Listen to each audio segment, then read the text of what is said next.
का कोई संजीदा या सीनियर आदमी बात करता तो मैं ज़रूर जवाब देता, मगर अब क्योंकि बात मेरे वज़ीर आला पे आ गई है तो मेरा जवाब देना बनता है। मैं तो यही कहूँगा कि मेरी चन्नी 2 बारी वो आए ना थे, मैं उनको कह रहा हूँ, उनको पंजाबी समझ आती है, ये उनके लिए, आपके लिए नहीं, आपके लिए मैं उर्दू में बात करता हूँ। वो एक दफ़ा नहीं आया, वो संजानी भी आया, कल उसने अटक का पुल भी क्रॉस किया। जहाँ तक मुझे याद पड़ता है, आपको याद पड़े ना पड़े, लाहौर भी पंजाब के अंदर नहीं है, अंदर ही है।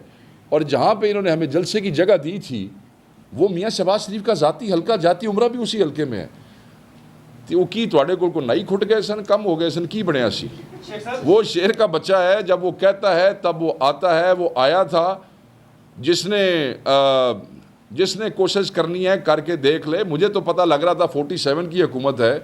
वैसे तो मैं बार बार सारे मेरे अपने भाई हैं और मैं उनका बड़ा एहतराम करता हूँ, पर मैंने नहीं सी पता पंजाब एन आइयां दी हुकूमत है। शेख साहब ये बताइएगा कि हफ्ते का रोज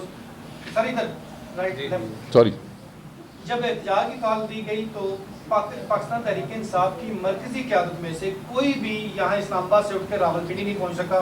इमरान खान की बहनें पहुँची हैं, आलिया हमजा पहुँची हैं, आमिर मुगल जो है वहाँ पर पहुँचे, आपके यूथ के नौजवान। क्या वजह है कि जो मरकजी क़यादत है, आप हैं या हाँ मैं आपको बता वो वहाँ पर नहीं पहुँच सके। बड़ा दूसरी बात, हाँ, वज़ीर आला साहब को पता था, पहले ही पता चल गया रास्ते बंद हो गए, तो वो क्यों अर्ली मॉर्निंग नहीं निकले या उसके लिए क्यों स्ट्रेटजी बनाकर नहीं आए कि उन्होंने हर सूरत जाकरबाग पहुंचना है और वहां पर कारकुनान को आपने आगे कर दिया था? देखें, मैं आपको नहीं, ऐसी बात नहीं है। पहली बात तो ये है कि आपने कहा कि कोई मरकजी लीडर नहीं गया, ये बात बिल्कुल गलत है, मैं उसकी दुरुस्ती कर देता हूँ।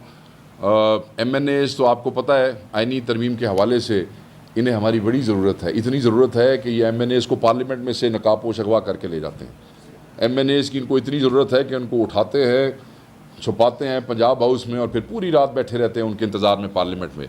तो MNAs के लिए तो कायद के हुक्म पे पार्टी पॉलिसी थी कि कोई MNA इस फील्ड में नहीं जाएगा, क्योंकि वो इस एहतजाज के बहाने से MNAs को जो है वो नुकसान पहुँच सकता है। इसलिए हमने फोकल पर्सनस जो प्लानिंग की थी इस एहतजाज की, उसमें लीड पर्सन MPA बनाया था और हर MNA को ये कहा गया था कि वो अपने हलके के लोगों को उस MPA की क़यादत में भेजेगा।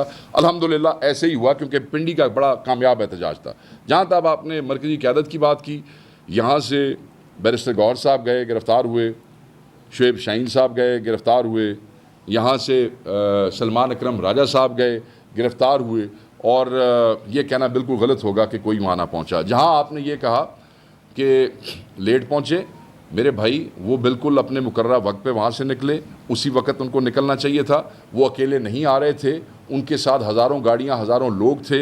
हर 5 किलोमीटर पे पंजाब क्रॉस करने के बाद उनके ऊपर जो है वो शेलिंग की गई और जब बुरहान में आके वो स्टक हुए तो न सिर्फ इस दफ़ा कंटेनर्स लगाए गए थे, बल्कि रोड पे ट्रक ट्रॉलर खड़े करके उनके टायर जो हैं वो बर्स्ट कर दिए गए थे।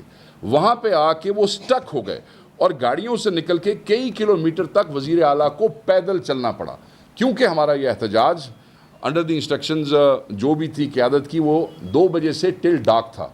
जैसे ही अंधेरा शुरू हुआ, अंधेरा घंटा 1.5 घंटा आगे बढ़ गया, उसके बाद पिंडी और यहाँ क़यादत का ये फ़ैसला था, लाइटें बंद कर दी गई हैं। ये कोई पिंडी को फतह नहीं करने जा रहे थे, ये कोई धरना देने नहीं जा रहे थे। एहतजाज था, बेहतरीन कामयाब रिकॉर्ड हुआ, एंड ऑफ द स्टोरी। और मुझे बड़ा अफसोस है और बड़ी मजम्मत है कि हमारे भाई हैदर शिराजी के साथ जो पुलिस का रवैया था, हमने उसकी मजम्मत भी की और हम ये समझते हैं कि किसी भी मीडिया का कोई नुमाइंदा जो है, ये बेशर्मी नहीं होनी चाहिए। हुकूमत का कहना है कि उन्होंने प्लान भी तैयार कर लिया है, अब उनको मौलाना फजल रहमान की भी जरूरत नहीं है, आईनी तरमीम के हवाले से तैयारी मुकम्मल है और उसके तहत वानी तरमीम ले आएंगे। उस पर आपकी क्या स्ट्रेटजी होगी अगर हुकूमत प्लान की जाती है? स्ट्रेटजी तो मेरे भाई मैं आपसे यहाँ नहीं डिस्कस करूँगा। मैं उन्हें यही कहूँगा कि अगर इतना ही कुछ हो गया तो फिर कर लेना सी, ऐसी रोका है तो हमने तो किसी को कोई नहीं रोका हूँ।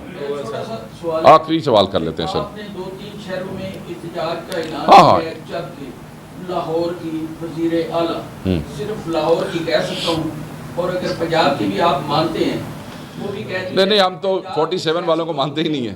सियासी लोगों को जो है ना वो इजाज़त दी जा सकती है, लेकिन दहशतगर्दी तंजीम को उसको कोई इजाज़त नहीं दे सकती। वज़ीर आज़म ने भी कहा है कि पाकिस्तान को मैं अमन का गहवारा बनाना चाहता हूँ, लेकिन ये जो है ना सियासी पार्टी बन के आई तो हम इनको वेलकम करें। अच्छा, हम सियासी पार्टी नहीं है, वो ये समझती हैं।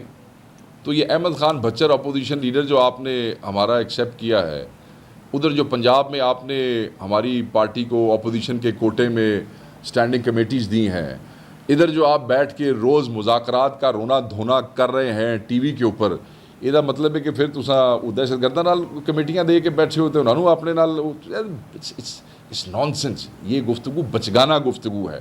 आप हमारा हौसला देखें कि हमने जाली फॉर्म 47 वालों को सिर्फ इस निज़ाम को चलने की खातिर हमने उनको एक्सेप्ट किया है।